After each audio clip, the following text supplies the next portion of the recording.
Alright, let's talk about the electric system in your camper van. Alright, so first of all, we decided to do the things a certain way. There's so many different ways to do it, but what we did worked for us.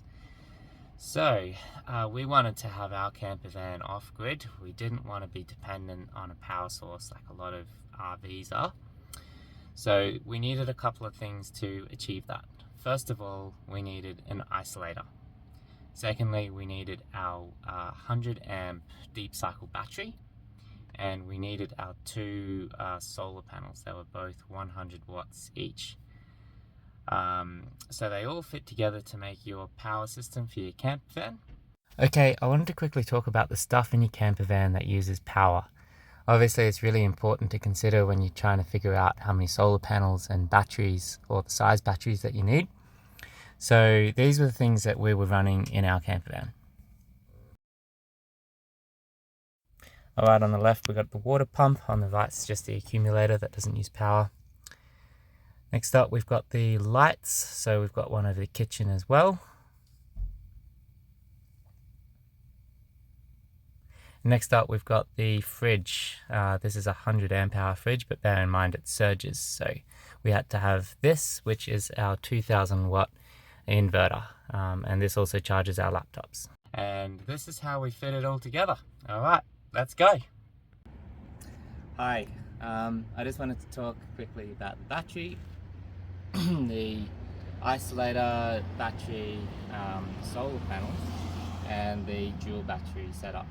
So the first piece in the puzzle is the isolator. I want to show you that over here. I got this off Amazon for a pretty good price, and this is the thing that stops your secondary battery draining your main battery, or your starter battery as they call it on the isolator.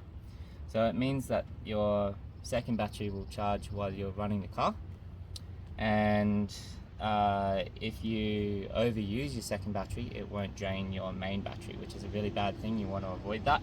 It's actually the problem that they had with this car initially. This cable here was plugged directly into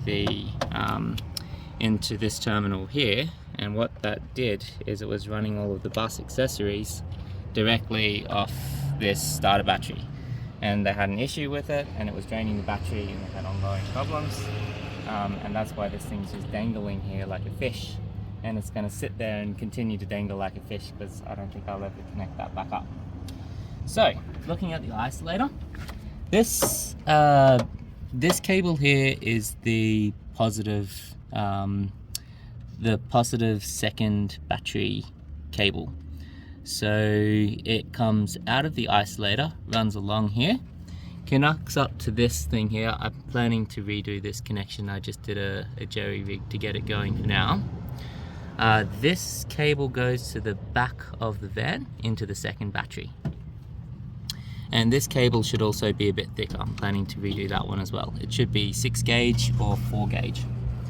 This cable here is the other positive, and it runs around to the positive terminal on the starter battery.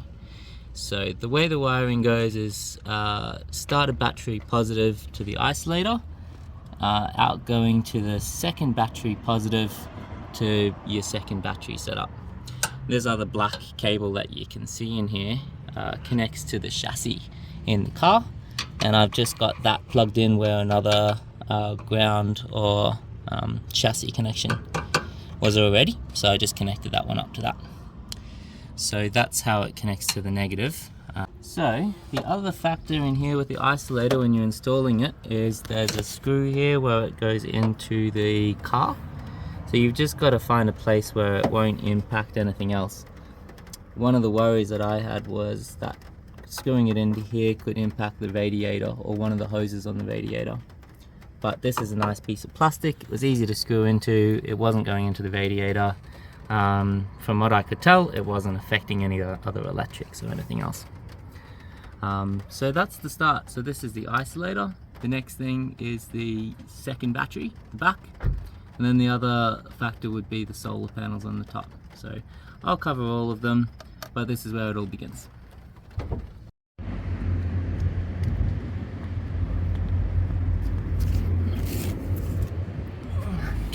Okay, I'm underneath the van looking back. So this is the front of the car that we're looking towards over here. The cable that comes from the isolator runs along this right hand side of the car and pops up over here. So this is the cable here. It runs into the positive terminal and the battery that we've got at the back here. This other cable here, this red one on the left, it runs to the other side of the car and up into the cabin. On the other side we've got the same deal, so the negative cable, that black one there, it's running up into the cabin as well.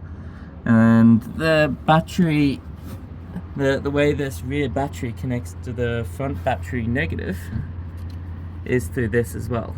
So this would be a 4-gauge wire and it connects to the chassis. So there's only one cable actually running up to the front of the car, and that's this positive one. Okay, now I'm on the opposite side of the car, so still at the back, looking back towards the battery over there. This is my cable that I have running into that rear battery, the second battery, and it runs up through a hole into the van. This is using the old bus heater hole. I'll talk about this again later. Those hoses you see, they used to be connected to the radiator heater for the bus, but I disconnected that. So once I'm done with this cabling, I'm going to put a sheath in this and I'm going to tie it down to the chassis of the car to make it all rigid-edge. Alright, so this is the last component of the battery system. So this cable that comes through the back over here, it runs down through the outside of our electrics box, goes through the skirting board. I have it connecting to this. I finished with this cable, so I put a sheath around it. This goes down under the bed and through the floor where I showed it coming up on the other side of the car from the underside. So this is where it connects up to the solar charger. These are the solar cables coming out here. These are the two second battery cables, and this is where it connects to the internal electrics. I'll talk about that soon. It's reading a little bit lower at the moment just because the cloud came over. And this is the messiness of the box. I'm not finished with it yet.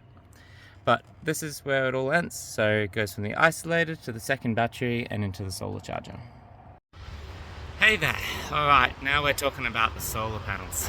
We got these off Amazon. They're both solar panels are 100 watts each. They came with all the cabling, and the solar charger, everything that you needed, all the connection points, all included, and it was very easy to install. We went with soft solar panels, so flexible ones instead of rigid. There's an argument for which one you might want to use, but this is what we went with. One of the reasons we decided to go with those is because this roof has got a slight curve in it, and we didn't really want to screw anything into the roof. So we decided to go with those, and they've been working awesome for us. I'm going to show you quickly how we did it, how we installed them, how we connected everything. Alright, looking at placement for these, placement and installation of these solar panels. We've got one at the front and the back of the car. We used a silicon with a very high temp rating, so you can find them in any store. You can also get them off Amazon, which is where we got ours. So running one line across the front, you really need to stop the wind from getting underneath these things. So we used the silicon line at the front and this tape as well. This Gorilla tape I'll also put in the bio because it's one of the only tapes I've seen that actually works for outdoors and rain. For the silicon on the sides, a squiggle line on both sides, running all the way from front to back, and one in the middle. Using a nice big healthy lot of silicon, what you want to avoid is these solar panels being fused to your roof of your car. So they can create heat apparently inside your car. We haven't really noticed it, but we also followed people's recommendations on putting in that silicon in the squiggle lines and putting in a good amount, and that's worked for us. I want to talk about the cabling. So it's really simple because of the way they give it to you. This cabling all has male or female M4C connectors, I think they're called. The female is positive and the male is negative. So this all looks like a spaghetti mess up here, and that's because we didn't want to screw things into the van. The only hole that we've got in here is where this thing goes into. And this is the one weak point for your solar panels, is that has to go into the car somewhere, and that creates a weakness for water leaking in. So we've used a mix of tape, but that was more just to hold it down while it all hardened. We've used silicone and we've used Plasti-Seal, which is very messy to work with, but it hardens nice and fast. Really good for around here where the weather changes every 15 minutes. And for the cabling, we used a combination of this Gorilla Tape again and these clips. So both are useful. The combination of both of them has held everything down. And that's a hard thing in the weather. It's with the sun and the rain, it is pretty extreme on all of the connection points. For running this cabling down, putting through the cables through this hole here, I had to get Jane on the other end to tell me which cable I was pushing, and as I would wiggle it, she would mark it either male or female. So that's how we knew that which cable was which down the bottom of the van. The other thing I wanted to talk about is this. This didn't come with the solar panels, and you'll need one of these. I'll link it in the bio. They're cheap, and they're really, I don't think there's any other way you could really properly waterproof this without one of those. So that's it. Alright, so we're back in the electrics box. This is where the solar panels come down from the roof. They come and connect into the solar charger. And this kind of acts as a hub. So this solar charger connects your solar panels to your battery and all your other electrics as well. So this is where the solar cables come in. You can see on here it's marked. One's positive and one's negative. And I mentioned before how we were able to tell which one was which. That was a two-person job. These are the positive and negative for the battery, and positive and negative for the internal electrics. That also came with 2 USB chargers, which is really useful.